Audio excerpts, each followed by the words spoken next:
você não lembra que é um jogo de Sonic, bem, amanhã, ou quer dizer, hoje eu vou postar um vídeo sobre do jogo, mas olha só, lançou a nova badge do Shadow.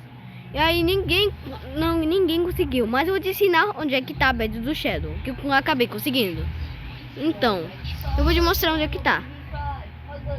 Bem, a badge do Shadow, ela tá Colina Verde, que é a Grey Hill.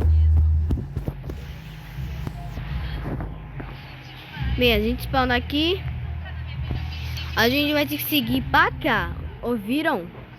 Então, preste atenção pra não ir pro lugar errado. Então, você vem aqui, ó. Pronto. Aqui temos a badge do Shadow. Pronto, aprendeu onde é que tá?